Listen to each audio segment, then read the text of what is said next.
Let us now study the effects on equilibrium price and equilibrium quantity when demand is perfectly elastic and perfectly inelastic.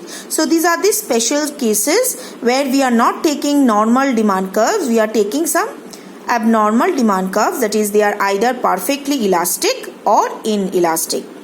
Now suppose I am taking the first situation when demand is perfectly elastic, thereby the demand curve is parallel to the quantity axis. So this is the demand curve. Initial supply curve positively sloped S0 S0. So E0 is the initial equilibrium point and Q0 is the equilibrium quantity and P is the equilibrium price. Now suppose supply increases. So supply curve shifts to the right. S1, S1, S1, S1. Rightward arrow indicates the rightward shift. The new equilibrium is E1. Equilibrium quantity has increased from Q0 to Q1 but equilibrium price remaining the same. Similarly, if supply decreases, there will be a leftward shift of the supply curve indicated by this leftward arrow. New supply curve is S2, S2. New equilibrium point E2. Equilibrium quantity is OQ2, that means equilibrium quantity has fallen from Q0 to Q2 but price has remained unchanged. Now let me show you what will happen when demand is perfectly inelastic. The previous case was demand perfectly elastic. Now demand is perfectly inelastic, say DD. So say this is the initial supply curve S0, S0. This is the initial equilibrium initial equilibrium E0 and initial equilibrium quantity Q0. This is the origin. Same here we measure price and here we measure quantity in the x-axis and price in the y-axis. Now suppose supply increases.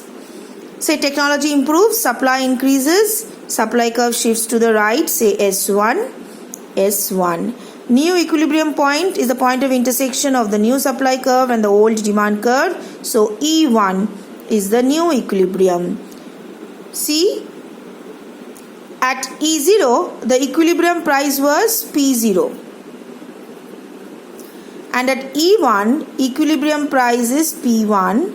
So equilibrium price has fallen from P0 to P1. However, equilibrium quantity remains the same. Similarly, if the supply decreases now due to some reason, say natural calamity, say today or yesterday, whatever, there was a cyclone. So what happened? The supply chain is disrupted, supply falls. So supply will shift to the left, say to S2, S2. So the new equilibrium point is E2. So see, the equilibrium price rises to P2. But once again equilibrium quantity remains the same.